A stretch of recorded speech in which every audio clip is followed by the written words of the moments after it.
Assalamualaikum warahmatullahi wabarakatuh. Di sini saya akan menjelaskan tentang dampak sektor pertanian Indonesia di masa pandemi wabah COVID-19. Sebelumnya, perkenalkan, nama saya Dwi Ajeng Riki Pratiwi. NIM saya 20612011076. Saya dari Prodi Manajemen. Langsung saja, yang pertama yaitu sektor pertanian penyelamat ekonomi masa pandemi. Produksi bangsa dan penyerapan tenaga kerja di sektor pertanian tumbuh positif selama pandemi COVID-19 pada kuartal pertama 2020 sampai awal kuartal 3 2021. Pertumbuhan positif di sektor ekonomi tradisional itu bisa dikategorikan sebagai penyelamat ekonomi nasional karena sektor-sektor strategis seperti industri dan jasa terjun bebas menghadapi wabah. Yang selanjutnya, sektor pertanian harus mendapat perhatian khusus dan jangan sekali-kali diabaikan. Sektor ini merupakan tempat bergantung bagi kehidupan sebagian besar masyarakat Indonesia. 29,8% angkatan kerja kita bekerja di sektor pertanian tahun 2020. Sektor pertanian ini juga menghasilkan produk pangan yang menjadi pangan pokok kita. Jika produksi pangan terganggu, bisa mendorong menaikkan harga, dan ini bisa menimbulkan instabilitas politik jika harga pangan naik. Dan jika kita impor, maka ada negara kita terindikasi kedaulatan pangan turun dan perut kita tergantung pada negara lain. Yang selanjutnya yaitu dampak negatif sektor pertanian pada masa pandemi. Dampak mempengaruhi sektor pertanian. Yang pertama yaitu harga pasar dan pertanian. Ketika melihat meningkatnya tingkat kepedulian, rekomendasi untuk jarak sosial, mengurangi perjalanan, mengurangi keramaian, penutupan dan praktik perlindungan lainnya untuk memperlambat penyebaran COVID-19, konsumen akan membuat kesulitan sehingga akan mempengaruhi stabilitas supply dan demand barang dan jasa serta harga yang kemungkinan meningkat. Yang kedua yaitu rantai pasokan pangan melambat dan kekurangan karena penyakit logistik pertanian terganggu. Yang ketiga yaitu kesehatan petani.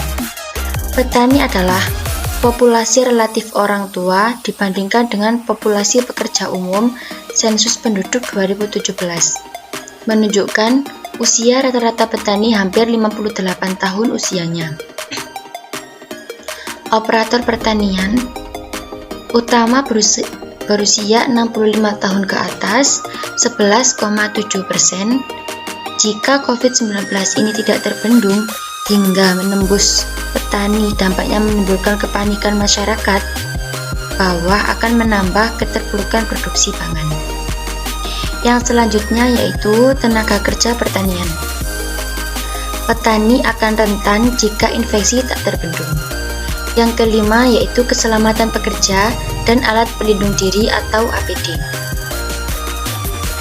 Para peternak kemungkinan sangat rentan karena berbaur dengan kotoran.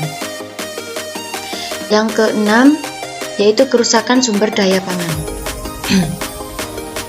Karena sayuran dan buah-buahan akan rentan dihinggapi virus, hal ini disebabkan buah-buahan mudah membusuk. Secara khusus, COVID-19 sangat berdampak pada pertanian daerah. Salah satu dampak COVID-19 salah satunya pertanian Sumatera Barat. Beberapa wilayah pertanian di Sumatera Barat yang sempat disurvei memang terjadi penurunan pemesanan hasil panen dari pasar yang sangat kritis. Hal ini disebabkan mulai sepinya pasar dan pelanggan. Yang selanjutnya yaitu strategi pemerintah mendorong ketahanan pangan dan kesejahteraan petani. Secara khusus, stimulus dan insentif yang dikeluarkan untuk tetap menjaga kinerja di sektor pertanian dan perikanan antara lain: yang pertama, program padat karya pertanian; yang kedua, program padat karya perikanan; yang ketiga, banpres produktif UMKM sektor pertanian; Yang keempat, subsidi bunga mikro atau kredit usaha rakyat. Yang kelima, dukungan pembiayaan koperasi dengan skema dana bergulir. Pemerintah pun telah menyusun kebijakan dalam menjaga rantai ketahanan pangan nasional. Implementasi Undang-Undang Cipta Kerja untuk terkait penyederhanaan, percepatan kepastian dalam perizinan, serta persetujuan ekspor atau impor. Yang kedua, digitalisasi UMKM yang merupakan bentuk realisasi dari dua agenda besar pemerintah saat ini, yaitu agenda pemulihan ekonomi nasional dan transformasi digital. Yang ketiga, sinergi BUMN untuk distribusi hasil pertanian dari sentra produksi ke sentra konsumen, yaitu pengembangan sistem logistik pangan berbasis transportasi kereta api dalam bentuk distribusi bahan pangan ke wilayah timur. Yang keempat, penguatan kerjasama antar daerah khususnya dalam pemenuhan pangan. Yang kelima, pembentukan holding BUMN pangan dalam penguatan ekosistem pangan nasional. Sekian penjelasan dari saya. Apabila ada salah kata, mohon maaf sebesar-besarnya karena saya juga masih belajar. Terima kasih. Wassalamualaikum warahmatullahi wabarakatuh.